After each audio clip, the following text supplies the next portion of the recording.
আমাদের জীবনে গুরুজনেরা, জ্ঞানী মানুষজন সবসময় একটা কথা বলেন, ধৈর্য ধরো। শুধুমাত্র দুটো শব্দ, কিন্তু কতটা বিশাল সেটা বোঝার চেষ্টা করুন। ছোট একটা অস্ত্র হাতে নিন এবং একটা বিশাল পর্বতে নিরন্তর প্রহার করতে থাকুন। ধৈর্য ধরে সেই কাজ করতে থাকুন। এমন একদিন আসবে, এই বিশাল পর্বতে আপনি একটা পথ তৈরি করবেন। কোনো ধনুর্ধর যখন নিজের বিদ্যা অর্জন করেন, তখন তাকেও ধৈর্য ধরতে হয়, তার নিজেকে সময় দিতে হয়, তবেই সে ধনুর্বিদ্যা শিখতে পারে। সেইভাবে আমাদের জীবনেও ধৈর্য ধরার খুব প্রয়োজন। পরিবারে ধৈর্য রাখতে পারলে তাহলে আস্তে আস্তে দেখবেন প্রেম বৃদ্ধি পাচ্ছে। সমাজে যদি ধৈর্য রাখতে পারেন, তাহলে আস্তে আস্তে এই সমাজ আপনাকে সম্মান করবে। যদি নিজের জীবনে ধৈর্য রাখতে পারেন, তাহলে নিজে থেকেই আত্মবিশ্বাস বাড়বে, নিজের বিকাশ হবে।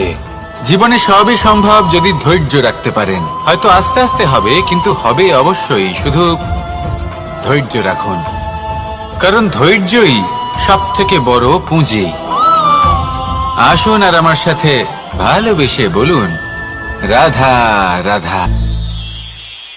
আমাদের জীবনে যখনই আমরা কোনো বড় দায়িত্বের সম্মুখীন হই, তখন আমরা তার থেকে দূরে পালাই আর এই অজুহাত দিই যে না না, এত বেশি ভার বহন করার যোগ্যতা আমার নেই, আমি করতেই পারবো না। দেখুন, এই সংসারে ভিন্ন ভিন্ন ধরনের গাছ আছে, ছোট গাছ, বড় গাছ, কিন্তু বটগাছের মতো বড় এবং নিবিড় গাছ আর একটাও নেই। সে নিঃস্বার্থভাবে এই সংসারকে সেবা করে যায়, ছায়া প্রদান করে, শীতলতা প্রদান করে। আর যখন এমন সময় আসে যখন তার ওপর বোঝা অত্যন্ত বেড়ে যায়, সে কিন্তু কোনোভাবেই ভেঙে পড়ে না। তখন সে নিজের নিঃস্বার্থ কর্মের ফল লাভ করে, সেই নিঃস্বার্থ কর্ম যা সে করেছে। তার দেহ থেকে ছোট ছোট ঝুড়ি বার হয় এবং তা কাণ্ডের আকার ধারণ করে। সেই কাণ্ড মাটির কাছে পৌঁছয় এবং তারপর তা বটগাছের সহায়ক হয়ে ওঠে। সে ভেঙে পড়ে যায় না। এইভাবে আপনিও জীবনে নিঃস্বার্থভাবে সবার সেবা করুন, ভালোবাসুন, সবাইকে সাহায্য করুন। যেদিন আপনার ওপর বোঝা অত্যন্ত বেড়ে যাবে, সেদিন এই সব মানুষ আপনাকে সাহায্য করার জন্য আসবেন, আপনার শক্তি হয়ে উঠবেন, আর আপনি বটগাছের মতোই মহান এবং বিশাল হয়ে উঠবেন। আসুন আর আমার সাথে ভালোবেসে বলুন, রাধা রাধা। একটা শব্দ আছে, পরিস্থিতি। অনেক মানুষের মুখে আমরা এই শব্দ শুনি। জীবনে যখন অসফল হই, দুঃখ আসে, সংকট আসে, কোনো বিপদ ঘনিয়ে আসে, তখন সমস্ত দোষ আমরা পরিস্থিতির ওপর চাপিয়ে দিই। আর দেখতে গেলে কোথাও না কোথাও ঠিকই করি। এই পরিস্থিতি প্রত্যেক দিনের মতো পাল্টাতে থাকে, কিন্তু এই দিন, এই রাত, এমন কেউ আছেন যিনি এর ওপরেও নিয়ন্ত্রণ সাধন করেন, আর তিনি হলেন সূর্য। ঠিক সেই রকমই আমাদের জীবনেও সূর্য হলো এই মন। যদি এই মনের উপর আমরা নিয়ন্ত্রণ করতে পারি, তাহলে আমরা জীবনকেও নিয়ন্ত্রণ করতে পারবো। প্রথমে এই মনের রাজা হয়ে উঠতে হবে। তাই মনে রাখবেন, যদি মন দুর্বল হয়, তাহলে পরিস্থিতি আমাদের সমস্যা বলে মনে হবে।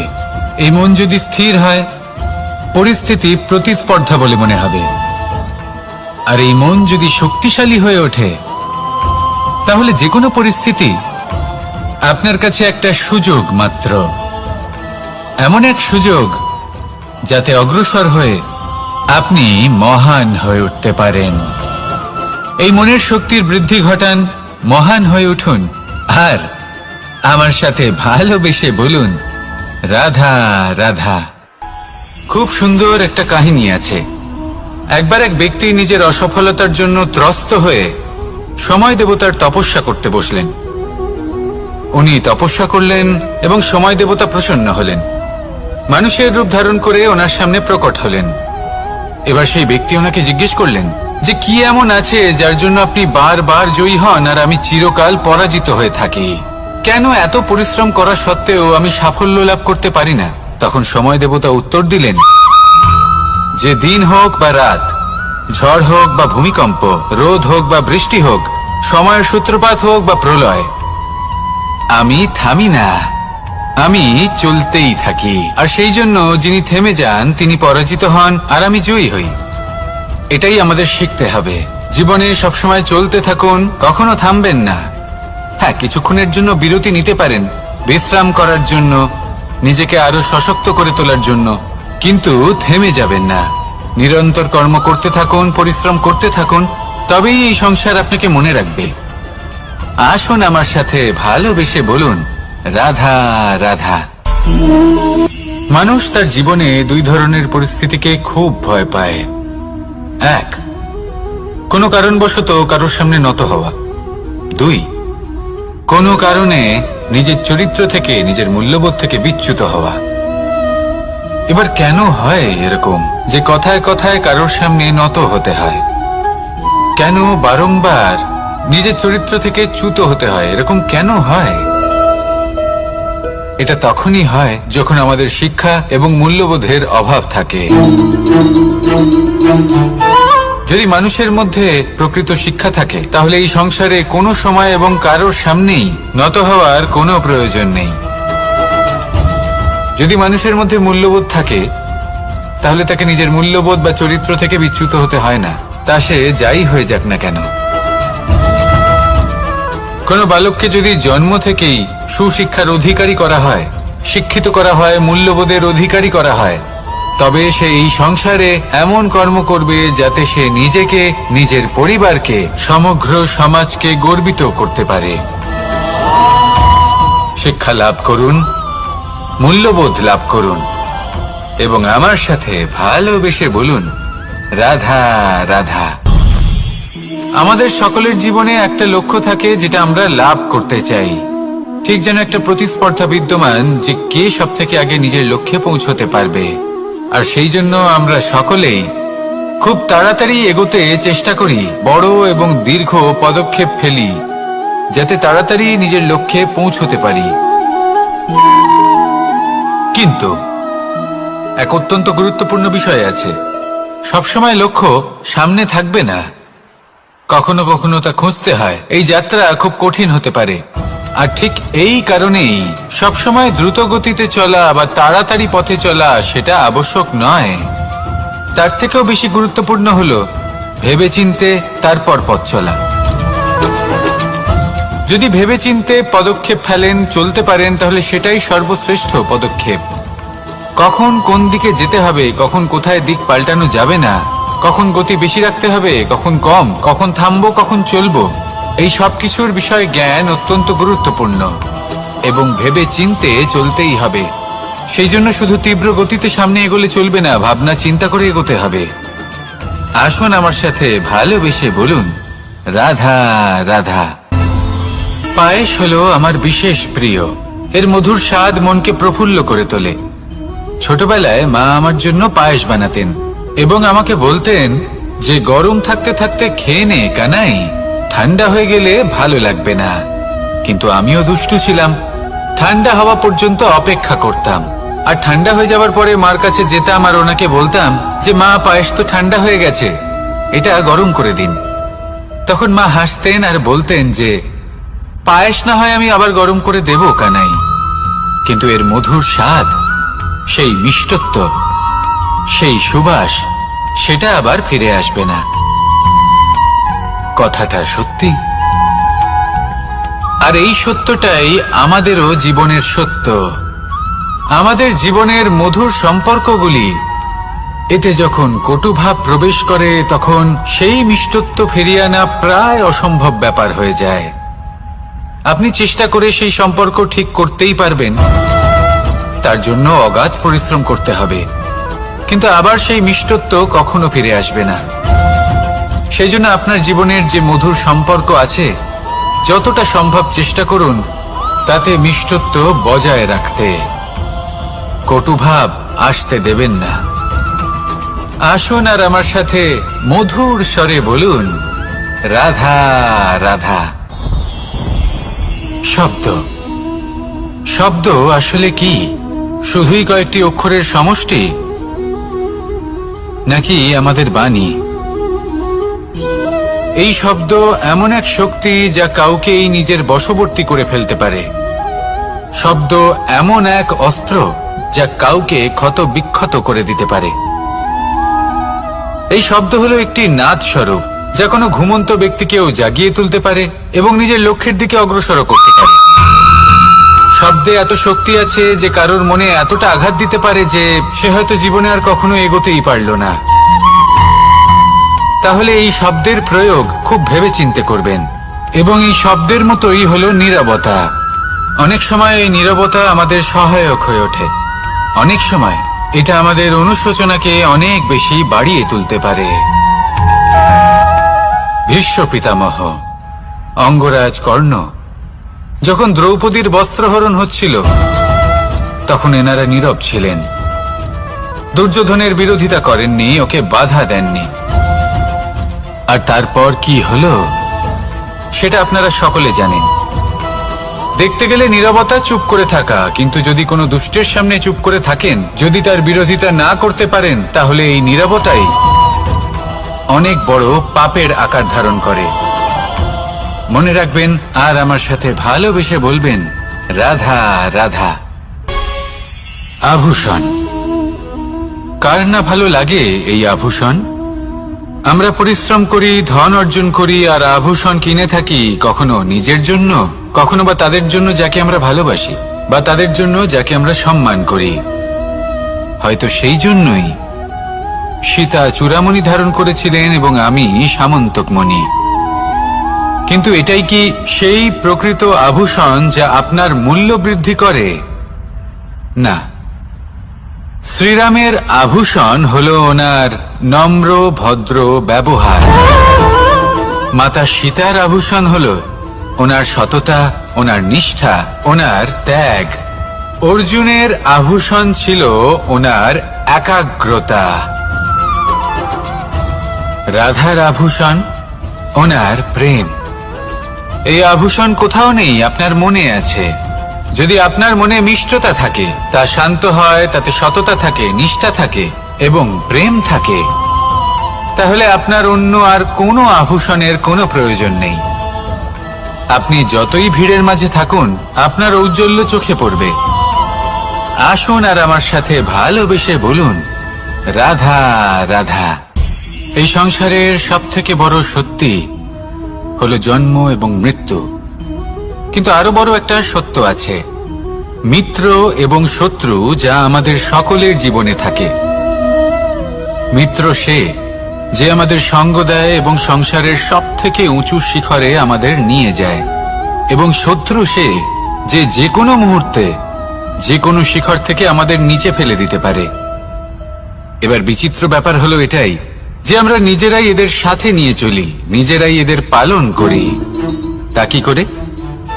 প্রথমে বুঝুন এই মিত্র এবং শত্রু কারা। আপনার নিজের মন, আর কেউ নয়। এই মনই হলো মিত্র যখন তাতে ভারসাম্য বজায় থাকে, তা নিয়ন্ত্রিত থাকে, তা পবিত্র হয়। কিন্তু যদি এই মন অনিয়ন্ত্রিত হয়ে পড়ে, যদি আপনাকে সে নিয়ন্ত্রণ করতে শুরু করে, তখন সেই আপনার সবথেকে বড় শত্রু হয়। সেই জন্য এই মনের ওপর নিয়ন্ত্রণ রাখতে শিখুন, এতে ভারসাম্য বজায় রাখতে শিখুন। তাহলে আপনি এমন এক বন্ধুকে পাবেন যে আপনাকে এই সংসারের শিখরে পৌঁছে দেবে। আসুন আমার সাথে ভালোবেসে বলুন, রাধা রাধা। ঈশ্বর আসলে কে? সংসারের বেশিরভাগ মানুষের কাছে ঈশ্বর হলেন এই সংসারের রচয়িতা, পালনকর্তা। কারোর কাছে উনি জ্ঞাতা, কারোর কাছে উনি হলেন আস্থার প্রতীক, আবার কারোর জন্য শুধুমাত্র অন্ধ বিশ্বাস। কিন্তু এই ঈশ্বর কি কোনো শরীর, নাকি একটা বোধ, নাকি শুধুই শ্রদ্ধা? ঈশ্বর হলেন তিনি যিনি হলেন আপনার ইষ্ট। সেই জন্যই তো গুরু, মাতা, পিতা এনাদেরও ঈশ্বরই বলা হয়েছে। যাদেরকে আমরা ঈশ্বর বলে মনে করি, যারা আমাদের ইষ্ট, তারা আমাদের একটি পথ দেখান, একটি দিকে চালিত করেন। সেই পথে চলে আপনি শুভ কর্ম করতে পারেন। আর যখন কোনো ব্যক্তি তার ঈশ্বরের আদেশ পালন করেন তখন সে নিজে থেকেই শুভ পথে অগ্রসর হয়ে যান।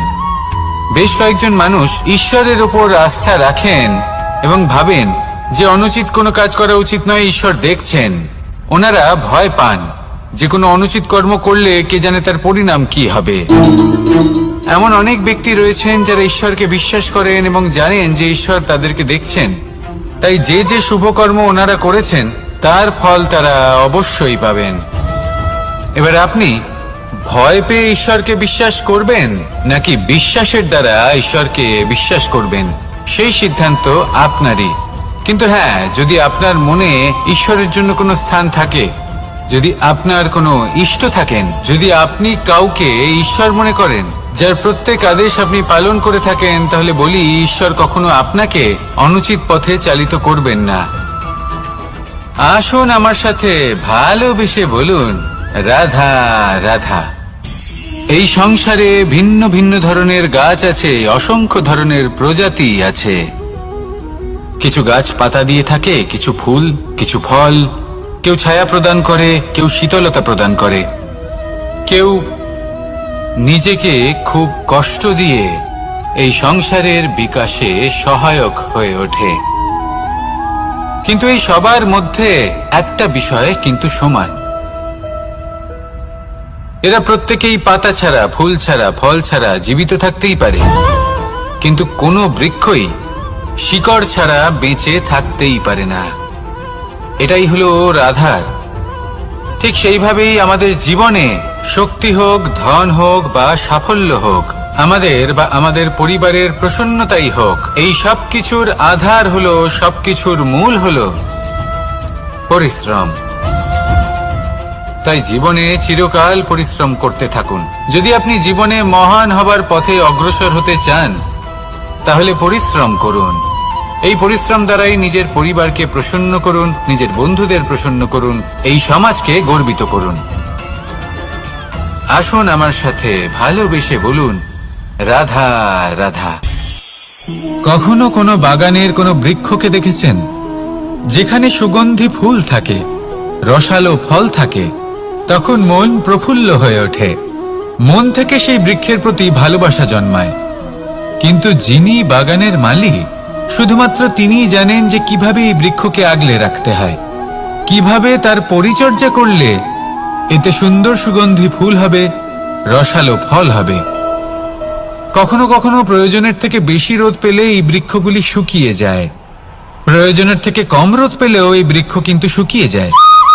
প্রয়োজনের থেকে কম জল যদি পায়, এই বৃক্ষ শুকিয়ে যেতে পারে। প্রয়োজনের থেকে অতিরিক্ত জল যদি পায়, তখনও এই বৃক্ষের শিকড়গুলি নষ্ট হয়ে যেতে পারে। এবার এটাই কিন্তু আমাদের সংসারের সাথেও হয়। আমাদের সংসারের সকল প্রতিভাশালী ব্যক্তি, যেমন লেখক, বিচারক, প্রবক্তা, যোদ্ধা, এদের সবার ক্ষেত্রে এই কথাটাই প্রযোজ্য। যদি বেশি প্রশংসা করা হয়, তাহলেও এরা হারিয়ে যাবেন। প্রয়োজনের থেকে বেশি যদি নিন্দা করা হয়, তখনও তারা নত হয়ে পড়বেন। তাহলে আপনি এদের রক্ষা করুন এবং নিজেদেরও। মনে রাখবেন একটা কথা, জেনে রাখুন কখন কোন নিন্দায় আপনি লজ্জিত হবেন না, আর কখন কোন প্রশংসার দ্বারা নিজের মধ্যে অহংবোধ জাগ্রত করবেন না। এই মন সুপ্রসন্ন হয়ে বলবে, রাধা রাধা। সময় কত বিচিত্র হয়। সময় আমাদের পক্ষে থাকলে আমরা নিজেদের রাজা মনে করে নিই, আর সেই সময় যদি বিপক্ষে চলে যায়, তাহলে নিঃস্ব হতে সময় লাগে না। তাই মানুষের একটা অভ্যেস আছে, খারাপ সময়ের জন্য কিছু সঞ্চয় করা। আত্মীয়, বন্ধু খারাপ সময় পাশ থেকে সরে যায়। যশ, মান প্রতিকূল সময় চিরস্থায়ী হয় না। তাই মানুষ মনে করে অর্থ সঞ্চয় করাই শ্রেয়। অর্থের কোনো হৃদয় নেই যা সময়ের সাথে পরিবর্তিত হবে। সংসার বলে সর্বদা অর্থ সঞ্চয় করতে থাকুন, খারাপ সময়ে অবশ্যই কাজে লাগবে। কিন্তু আমি বলবো শুভ কর্ম করতে থাকুন, আনন্দে থাকুন, নিজের ওপর আর ঈশ্বরের ওপরে বিশ্বাস রাখুন। খারাপ সময় কখনো আসবেই না। রাধা রাধা। মানুষ নিজের পরিবারের জন্য কত কিছুই না করে, দিন রাত পরিশ্রম করতে থাকে যাতে তার পরিবারের প্রয়োজন পূরণের জন্য অর্থ রোজগার করতে পারে। কিন্তু শুধু অর্থ রোজগার করাটাই কি যথেষ্ট? আপনি বলবেন হ্যাঁ, নিশ্চয়ই। অর্থ দিয়ে সব কিছু পাওয়া যায়, বিদ্যা পাওয়া যায়, বাড়ি পাওয়া যায়, ওষুধ পাওয়া যায়, আর কত কিছুই না পাওয়া যায়। এই সব একটা পর্যায় পর্যন্ত সঠিক, কিন্তু একটু মন দিয়ে ভেবে দেখুন, যখন কোনো শিশু অসুস্থ হয়ে পড়ে তখন সে ওই তিক্ত ওষুধ কেন খেয়ে নেয়? এই জন্য কারণ ওর পিতা সেই ওষুধ অর্থ দিয়ে কিনেছে? না, বরং এই জন্য কারণ তার পিতা যে তার সামনে দাঁড়িয়ে, তার ওপরে তার বিশ্বাস আছে। বিশ্বাস আছে যে উনি তার কিচ্ছু হতে দেবেন না। এই বিশ্বাস, এই সংস্কার, এই শিক্ষা কখনো অর্থ দিয়ে পাওয়া যায় না। এটা পাওয়া যায় সেই সময় থেকে যা মাতা পিতা তাদের সন্তানের সাথে কাটিয়েছেন। তাই জীবনে অর্থ অবশ্যই উপার্জন করুন, কিন্তু নিজের পরিবারকেও সময় দিন, আনন্দ পাবেন। রাধা রাধা। প্রকৃতি মানুষকে এক বিশেষ শক্তি দিয়েছে, অন্য জীবের থেকে বেশি শক্তি দিয়েছে, স্মরণ শক্তি। এই শক্তি মানুষকে অন্য জীবের থেকে ভিন্ন করে, ইতিহাস রচনা করার প্রেরণা দেয়, জ্ঞানকে বংশানুক্রমে এগিয়েও নিয়ে যায়। আর যারা ভুলে যান, অধিকাংশ সময় তারা উপহাস আর দয়ার পাত্র হয়ে যান। কিন্তু এটাই কি প্রকৃত রূপে সত্য? না। এই স্মরণ শক্তি মানুষের বিকাশের সব থেকে বড় বাধা হয়ে দাঁড়ায়, তার মনকে দূষিত করে দেয়। খারাপ অভিজ্ঞতা, কারোর করা বিশ্বাসঘাতকতা, কারোর কটাক্ষ বেশিরভাগ মানুষই ভুলতে পারেন না, আর তারপর প্রতিশোধ নিতে উদ্যত হন। প্রথমে সময় নষ্ট করেন প্রতিশোধের প্রস্তুতিতে, আর তারপর সময় নষ্ট করেন প্রতিশোধ নেওয়ার সুযোগ খুঁজতে। যদি সন্তুষ্টি পেতে চান, যদি জীবনে আনন্দ পেতে চান, তাহলে স্মরণ শক্তির সদ্ব্যবহার করুন। নিজের স্মরণ শক্তিকে চালনা করুন শুধুমাত্র ভালো কথা আর ভালো স্মৃতির দিকে। জীবনে আনন্দ পাবেন। রাধা রাধা। জীবন কি? এই জীবন আমরা জন্ম নিই, বড় হয়ে উঠি, আমাদের মা বাবা আমাদের পালন করেন, তারপর তাদের অর্থ দিয়ে আমাদের বাল্যকাল কাটে, আমরা আরো বড় হই, বিবাহ বন্ধনে আবদ্ধ হই, আমাদেরও সন্তান হয়, আমরা তাদের পালন করি, তারপর আমরা বৃদ্ধ হই, আর একদিন এই সংসার ছেড়ে আমরা সকলে চলে যাই। এটাই কি জীবন? আপনার মনে এই প্রশ্ন হয়তো অনেকবার জেগেছে, তাই না? এবার একটু জলের যাত্রাপথ লক্ষ্য করুন। সাগর থেকে বাষ্প হয়ে ওঠে এই জল, মেঘ হয়ে ঝরে পড়ে সে, তারপর নদী হয়ে আবার সাগরে মিলিয়ে যায়। কিন্তু কখনো এই প্রশ্ন করে না যে তার জীবন কি, তার উদ্দেশ্য কি। প্রতিটা মুহূর্ত বাঁচে সে, আর অন্যদের যতখানি সম্ভব সাহায্য করে। যখন সাগরে থাকে তখন অসংখ্য জীবকে জীবন দান করে। যখন সাগর থেকে বাষ্প হয়ে মেঘ হয়ে যায় তখন চাষিদের মনে এই আশা জাগায় যে ফসল আবার ফলবে। যখন বর্ষা হয়ে ঝরে পড়ে তখন এই শুকনো তৃষ্ণার্ত ধরিত্রীর তৃষ্ণা মেটায়। আর যখন নদীতে থাকে তখন তার পাড়ে নানান গাছপালার জন্ম দেয়। কিন্তু ভাবুন, জল কি কখনো এটা ভাবে যে তার জীবন কি বা তার জীবনের উদ্দেশ্যটাই বা কি? না, সে শুধু নিজের ধর্ম পালন করে যায় আর যতটা সম্ভব সবাইকে আনন্দ প্রদান করতে থাকে। সেই জন্যই জীবনে কখনো এই প্রশ্ন করবেন না যে এই জীবন কি, এই জীবনের উদ্দেশ্য কি। শুধু এই জীবন বাঁচুন আর যতটা সম্ভব সবাইকে আনন্দ প্রদান করুন। মন প্রসন্ন হয়ে বলবে রাধা রাধা। কখনো বৃষ্টির জন্য হওয়া কাদার মধ্যে দিয়ে আপনি নিজের বাড়ি ফিরেছেন? পাদুকা পরার জন্য আপনি ওই কাদা থেকে অবশ্যই বেঁচে যান, কিন্তু সেই পাদুকা থেকে আগত নোংরা কাদার ছিটে আপনার বস্ত্রকে ময়লা করেই দেয়। কিন্তু তাও সেই ছিটের জন্য আপনার বস্ত্র ময়লা হয়ে যাবে, সেই জন্য আপনি পাদুকা পরা ছেড়ে দেন না। ঠিক সেইভাবেই জীবনে এমন কিছু মানুষও আসেন যারা পাদুকার মতো হন, যারা আপনাকে কাদার থেকে বাঁচিয়ে নেন, কিন্তু বস্ত্ররূপী আপনার মনের উপরে আশঙ্কার দাগ ছেড়ে যান। এইসব মানুষের জন্য নিজের মন ছোট করার কোনো প্রয়োজন নেই। প্রয়োজন আছে শুধু এটা ভাবার যে আপনি নিজের পা কাদার থেকে বাঁচাবেন নাকি আপনার বস্ত্র। জীবনে গম্ভীর হওয়া ভালো কথা, কিন্তু সমস্ত বিষয় যদি গম্ভীরভাবে ভাবতে থাকেন তাহলে জীবনের আনন্দটাই শেষ হয়ে যাবে। এই সংসার অস্থায়ী, এখানে এমন কিছুই নেই যা চিরকাল জীবিত থাকবে। তাই যতক্ষণ এই জীবন আছে সন্তুষ্টি আর আনন্দ নিয়ে বাঁচুন। নিজের ওপর আগত কাদার ছিটের দিকে মন দেবেন না, শুধু আনন্দ বিতরণ করুন। মন প্রসন্ন হয়ে বলবে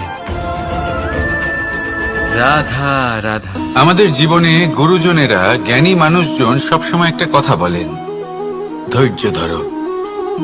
শুধুমাত্র দুটো শব্দ, কিন্তু কতটা বিশাল সেটা বোঝার চেষ্টা করুন।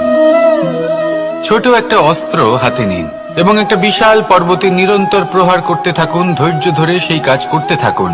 এমন একদিন আসবে এই বিশাল পর্বতে আপনি একটা পথ তৈরি করবেন। কোনো ধনুর্ধর যখন নিজের বিদ্যা অর্জন করেন তখন তাকেও ধৈর্য ধরতে হয়, তার নিজেকে সময় দিতে হয়, তবেই সে ধনুর্বিদ্যা শিখতে পারে।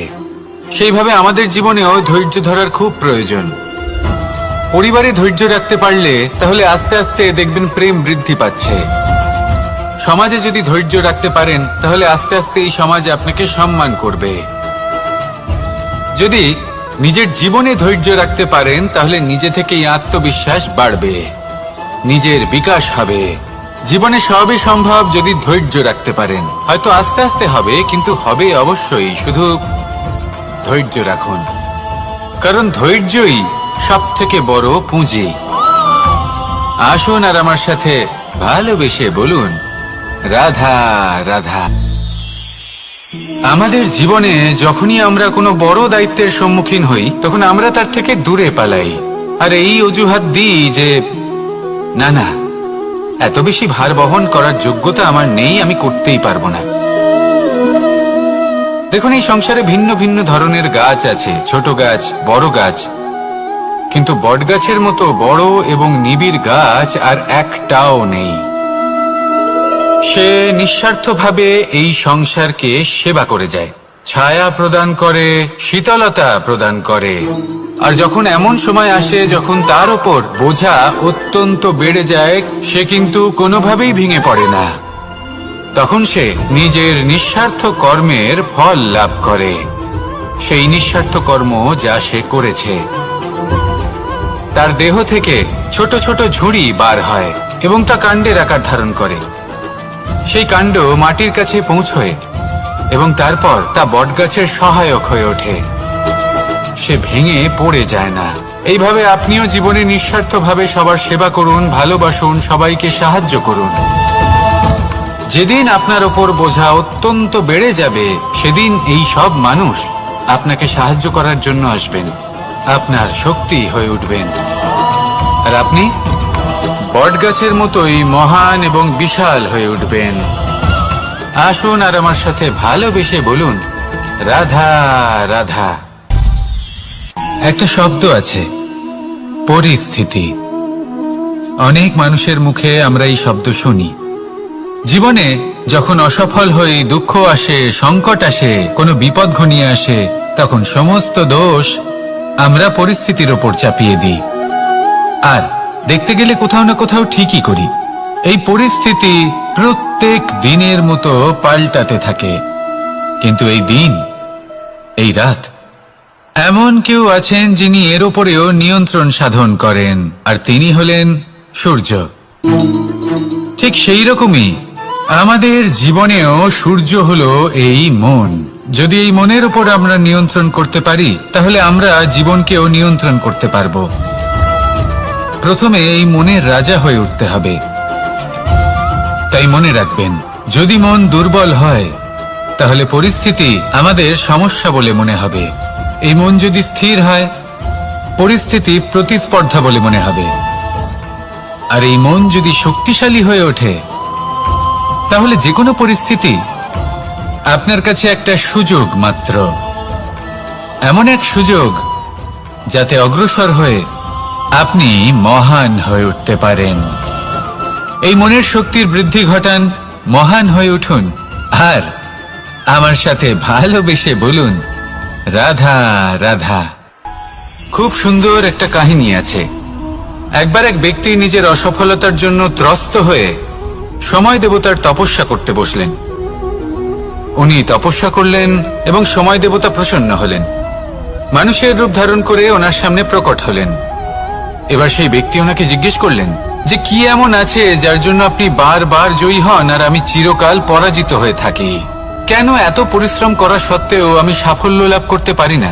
তখন সময় দেবতা উত্তর দিলেন যে দিন হোক বা রাত, ঝড় হোক বা ভূমিকম্প, রোদ হোক বা বৃষ্টি হোক, সময়ের সূত্রপাত হোক বা প্রলয়, আমি থামি না, আমি চলতেই থাকি। আর সেই জন্য যিনি থেমে যান তিনি পরাজিত হন আর আমি জয়ী হই। এটাই আমাদের শিখতে হবে। জীবনে সবসময় চলতে থাকুন, কখনো থামবেন না। হ্যাঁ, কিছুক্ষণের জন্য বিরতি নিতে পারেন, বিশ্রাম করার জন্য, নিজেকে আরো সশক্ত করে তোলার জন্য, কিন্তু থেমে যাবেন না। নিরন্তর কর্ম করতে থাকুন, পরিশ্রম করতে থাকুন, তবেই এই সংসার আপনাকে মনে রাখবে। আসুন আমার সাথে ভালোবেসে বলুন, রাধা রাধা। মানুষ তার জীবনে দুই ধরনের পরিস্থিতিকে খুব ভয় পায়। এক, কোনো কারণবশত কারোর সামনে নত হওয়া। দুই, কোনো কারণে নিজের চরিত্র থেকে, নিজের মূল্যবোধ থেকে বিচ্যুত হওয়া। এবার কেন হয় এরকম যে কথায় কথায় কারোর সামনে নত হতে হয়? কেন বারংবার নিজের চরিত্র থেকে চ্যুত হতে হয়? এরকম কেন হয়? এটা তখনই হয় যখন আমাদের শিক্ষা এবং মূল্যবোধের অভাব থাকে। যদি মানুষের মধ্যে প্রকৃত শিক্ষা থাকে, তাহলে এই সংসারে কোনো সময় এবং কারোর সামনেই নত হওয়ার কোনো প্রয়োজন নেই। যদি মানুষের মধ্যে মূল্যবোধ থাকে, তাহলে তাকে নিজের মূল্যবোধ বা চরিত্র থেকে বিচ্যুত হতে হয় না, তা সে যাই হয়ে যাক না কেন। কোনো বালককে যদি জন্ম থেকেই সুশিক্ষার অধিকারী করা হয়, শিক্ষিত করা হয়, মূল্যবোধের অধিকারী করা হয়, তবে সে এই সংসারে এমন কর্ম করবে যাতে সে নিজেকে, নিজের পরিবারকে, সমগ্র সমাজকে গর্বিত করতে পারে। শিক্ষা লাভ করুন, মূল্যবোধ লাভ করুন, এবং আমার সাথে ভালোবেসে বলুন, রাধা রাধা। আমাদের সকলের জীবনে একটা লক্ষ্য থাকে যেটা আমরা লাভ করতে চাই। ঠিক যেন একটা প্রতিস্পর্ধা বিদ্যমান যে কে সব থেকে আগে নিজের লক্ষ্যে পৌঁছতে পারবে। আর সেই জন্য আমরা সকলেই খুব তাড়াতাড়ি এগোতে চেষ্টা করি, বড় এবং দীর্ঘ পদক্ষেপ ফেলি, যাতে তাড়াতাড়ি নিজের লক্ষ্যে পৌঁছতে পারি। কিন্তু এক অত্যন্ত গুরুত্বপূর্ণ বিষয় আছে, সবসময় লক্ষ্য সামনে থাকবে না। কখনো কখনো তা খুঁজতে হয়। এই যাত্রা খুব কঠিন হতে পারে, আর ঠিক এই কারণেই সবসময় দ্রুত গতিতে চলা বা তাড়াতাড়ি পথে চলা সেটা আবশ্যক নয়। তার থেকেও বেশি গুরুত্বপূর্ণ হলো ভেবেচিন্তে তারপর পথ চলা। যদি ভেবেচিন্তে পদক্ষেপ ফেলেন, চলতে পারেন, তাহলে সেটাই সর্বশ্রেষ্ঠ পদক্ষেপ। কখন কোন দিকে যেতে হবে, কখন কোথায় দিক পাল্টানো যাবে না, কখন গতি বেশি রাখতে হবে, কখন কম, কখন থামবো, কখন চলবো, এই সব কিছুর বিষয়ে জ্ঞান অত্যন্ত গুরুত্বপূর্ণ এবং ভেবে চিন্তে চলতেই হবে। সেই জন্য শুধু তীব্র গতিতে সামনে এগোলে চলবে না, ভাবনা চিন্তা করে এগোতে হবে। আসুন আমার সাথে ভালোবেসে বলুন, রাধা রাধা। পায়েস হলো আমার বিশেষ প্রিয়। এর মধুর স্বাদ মনকে প্রফুল্ল করে তোলে। ছোটবেলায় মা আমার জন্য পায়েস বানাতেন এবং আমাকে বলতেন যে গরম থাকতে থাকতে খেয়ে নে কানাই, ঠান্ডা হয়ে গেলে ভালো লাগবে না। কিন্তু আমিও দুষ্টু ছিলাম, ঠান্ডা হওয়া পর্যন্ত অপেক্ষা করতাম, আর ঠান্ডা হয়ে যাবার পরে মার কাছে যেতাম আর ওনাকে বলতাম যে মা, পায়েস তো ঠান্ডা হয়ে গেছে, এটা গরম করে দিন। তখন মা হাসতেন আর বলতেন যে পায়েস না হয় আমি আবার গরম করে দেব কানাই, কিন্তু এর মধুর স্বাদ, সেই মিষ্টত্ব, সেই সুবাস, সেটা আবার ফিরে আসবে না। কথাটা সত্যি, আর এই সত্যটাই আমাদেরও জীবনের সত্য। আমাদের জীবনের মধুর সম্পর্কগুলি, এতে যখন কটুভাব প্রবেশ করে তখন সেই মিষ্টত্ব ফিরিয়ে আনা প্রায় অসম্ভব ব্যাপার হয়ে যায়। আপনি চেষ্টা করে সেই সম্পর্ক ঠিক করতেই পারবেন, তার জন্য অগাধ পরিশ্রম করতে হবে, কিন্তু আবার সেই মিষ্টত্ব কখনো ফিরে আসবে না। সেই জন্য আপনার জীবনের যে মধুর সম্পর্ক আছে, যতটা সম্ভব চেষ্টা করুন তাতে মিষ্টত্ব বজায় রাখতে। কটুভাব আসতে দেবেন না।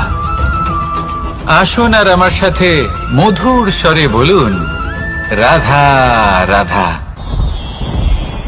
শব্দ, শব্দ আসলে কি? শুধুই কয়েকটি অক্ষরের সমষ্টি, নাকি আমাদের বাণী? এই শব্দ এমন এক শক্তি যা কাউকেই নিজের বশবর্তী করে ফেলতে পারে।